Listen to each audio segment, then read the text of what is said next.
Going on the backside. And then you scout from there.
let's start with where did I begin this hike? So zooming in, ignoring all these icons that we see on the screen, let's zoom in right here, Lower Yosemite Falls.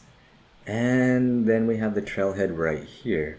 What I did was I went into this parking lot. Let's get into a satellite view. Parked the car, and I walked across the street right over here to the Lower Yosemite Falls Trailhead. Oh, this is really cool. So you guys can see the trail right here in this spot, and it leads all the way up through this path to the waterfall bridge area right here. I hiked along these rocks right here to this waterfall. I've never ever been up here to the bottom of Lower Yosemite Falls, and it is a very relaxing place to be because you can jump in the water. It is really shallow from what I can tell. You can see the rocks at the bottom.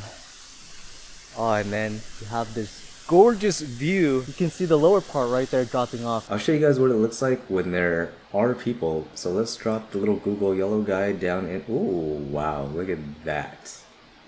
A beautiful, clear day. Everybody right here, and then you got the pool. Ooh, too much of a zoom. You got the pool perfectly laid out right there against that magnificent waterfall. Something I want to add that's super interesting that I didn't know a while back, but North America's tallest waterfall, Pu'ukaoku Falls, this one is in Hawaii, not mainland. Counting the mainland, Yosemite Falls at 2,425 feet, and then you got the first one at 2,756.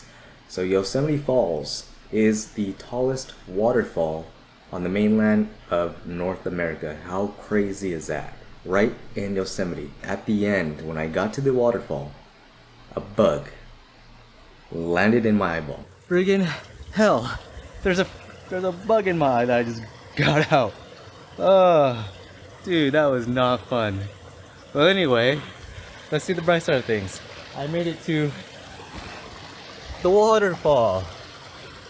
Yay! Getting onto the actual trail, the journey of Yosemite Falls, I made my way from Lower Yosemite Falls Trailhead all along this path right here to Swan Slab, and I think Swan Slab is where there are rock climbers. Passing the Swan Slab spot, I hiked along this little trail that you guys see right here to the parking lot, and this parking lot is for the Yosemite Falls Trailhead, and then it's for a campground for this area, which is Camp 4 Yosemite Valley, and along not even this area, but right here there's a campground, right here there's a campground. Here's a different perspective, so the parking lot right here, and then you can sort of make out the path right here to the trailhead. Right in this canopy of trees there are switchbacks, zigzags, zig zag, zigzag, and it goes all the way up right here along this trail that you can sort of make out along these trees that line up perfectly against this rock cliff. And then you guys can see it right here continuing right along. Please bring lots of water. At the bottom, it was recommended that you bring 3 liters per person, and I made the mistake of only bringing 1.5 liters. I did not think this hike would be so strenuous, and it's strenuous because the zigzags, and of course you guys can see this elevation gain right here from the bottom all the way along the rock cliff up to this part right here. And so you're gaining elevation really quick, really rapid. Coming to this part with all the trees, you guys see more zigzags, literally Z's going to the top. Making the mistake of not bringing enough water, I started to feel really dizzy, and it was bad because the sun. I didn't bring a hat, another mistake. Next time I'm gonna buy one of those hydration packs with the bladder in your backpack, and you have the hose right near your neck. The views along the way when you're dying mentally, you do get a break where you get to look out towards the valley. You get to see Half Dome in the distance. You get to also see Glacier Point in the distance as well. So all these different points you get to see, which really is stunning. Now, it was hazy because the fires that are going on in California right now. On a perfect day, this is how it would look. You get to see Half Dome, and then if it were the springtime, the water rushing down from the top of Upper Yosemite Falls. So once I was at the top, there's an overlook right here at the edge, and there's a rail going down, and that really tested my fear of heights, because you get to see the bottom of the valley that is mere feet away from the rock boulder edge, and that was really scary but thrilling at the same time. And that was an amazing view that I've never seen previously, and just knowing that, whoa, there's a pool right there and there's another pool right there, wow. And there were people just swimming right there, living at the edge, literally living at the edge. Whoa, that is a wicked view. So yeah, this hike, very hard mode. Get ready for the switchbacks right here, Z, and yeah, prepare yourself. Get some easier hikes in, like a Vernal Fall on the bottom right here, Vernal Falls. Easier hike at about 2 hours, and no switchbacks. Very doable. Got kids, families doing that all the time. Highly recommended. If not that, just checking out, walking around Yosemite Valley. You guys see all these points of interest. Jumping in the water, having a good time, getting on a floaty, getting on a raft, just going down the Merced River. So much to do, so much to see, so much to experience, so much pain to gain. Yeah, if you liked it, give it a thumbs up. It helps out the channel a lot. I'll see you guys again, wherever it is in California. Bye bye.